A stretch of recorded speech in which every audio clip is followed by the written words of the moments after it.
Assalamualaikum warahmatullahi wabarakatuh.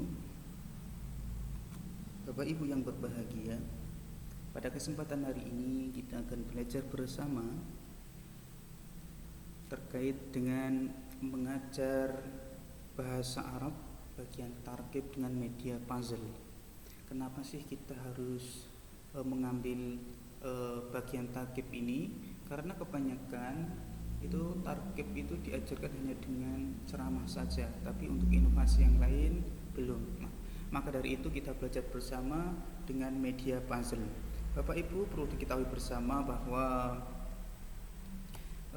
kadang ketika kita sedang mengajar itu, kondisi murid kita itu banyak yang bosan, kemudian tidak paham-paham. Ketika kita terangkan, mereka itu malah belum paham. Kemudian banyak juga murid-murid kita yang kepalanya itu ditaruh di meja, asik sendiri dengan pulpennya, kemudian asik sendiri berbicara dengan temannya. Ada juga yang kadang juga tidur seperti itu. Nah, itulah kondisi murid kita. Berarti kita ya sebagai guru itu harus punya inovasi ya. Inovasi. Jadi murid itu bagaimana menjadi aktif, kemudian semangat, kemudian tidak ngantuk. Nah, seperti itu. Bapak Ibu yang berbahagia, alur dalam mengajar menggunakan puzzle ini dengan media puzzle ini ya. Pertama adalah siapkanlah rencana pembelajaran, kemudian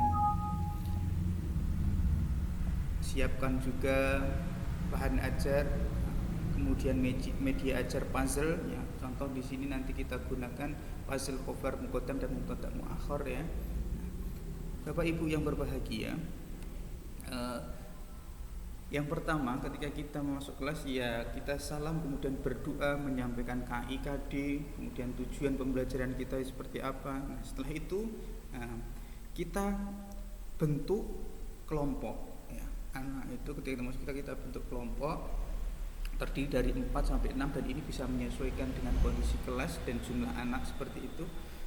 Kemudian perintahkan mereka membuka bahan ajar. Nah, bahan ajar itu ya bisa nanti bahan ajar itu dari buku paket. Nah, kalau di sini saya contohkan bahan ajar menggunakan buku bahasa Arab tahun 2020 halaman 106 sampai 107 ya.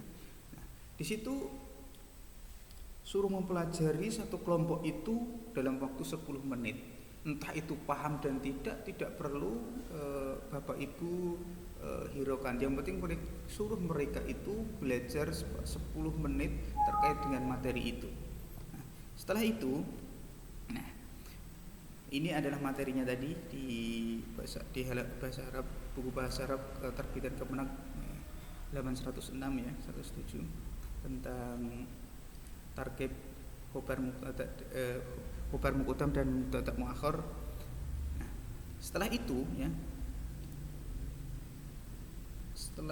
kemudian bagikan media puzzle ya yang sudah disiapkan ya. Kalau tadi ya berarti kan puzzle mubtada muakhar dan khobar muqaddam ya, ini tadi sudah disiapkan. Nah, setelah itu perintahkan masing-masing kelompok itu menyusun dengan benar. Beri waktu 2 menit saja. Biarkan mereka itu menyusun dengan tadi mereka belajar sendiri ya. Mereka akan aktif satu kelompok itu ya. Kemudian setelah itu, setelah 2 menit itu kemudian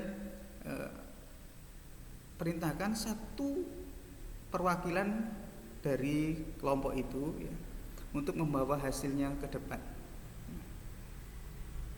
Nah, setelah itu kemudian ini tugas guru yang penting adalah kita menjelaskan. Tentu saja target yang disusun itu tidak benar semua, mungkin ada yang salah, kemudian ada yang benar di susunan puzzle itu. Nah, disitulah peran kita untuk menjelaskan bagaimana target mubtada muakhar dan khobar muqaddam itu yang benar. Nah, seperti itu. Khobar muqaddam dan atau mubtada muakhar itu yang benar. Nah, selanjutnya barulah ketika guru sudah selesai menjelaskan, kemudian acak lagi masing-masing puzzle yang sudah dikumpulkan itu, acak lagi, kemudian bagikan dengan kelompok yang berbeda tadi. Nah, kemudian suruh menyusun dalam waktu 2 menit juga. Nah, setelah itu baru guru bisa mengevaluasi sejauh mana siswa itu dapat menguasai materi target. Nah, dari sini, dari pembelajaran target dengan menggunakan puzzle ini, siswa itu juga akan aktif, ya, aktif di awal, kemudian aktif di akhir. Kalau tidak tahu nanti akan bertanya, seperti itu. Beda dengan hanya metode ceramah saja, nanti hanya mendengarkan saja dan murid itu akan bosan. Nah, dengan seperti ini maka murid akan aktif dalam mengerjakan, aktif berpikir, kemudian bertanya, seperti itu. Dan ini pun puzzle ini nanti bisa diterapkan di mata pelajaran yang lain, tidak hanya di bagian target kemudian bahasa Arab, bisa di pelajaran-pelajaran yang lain, ya. Mungkin ini yang dapat kami sampaikan. Sekian, semoga bermanfaat. Terima kasih. Assalamualaikum warahmatullahi wabarakatuh.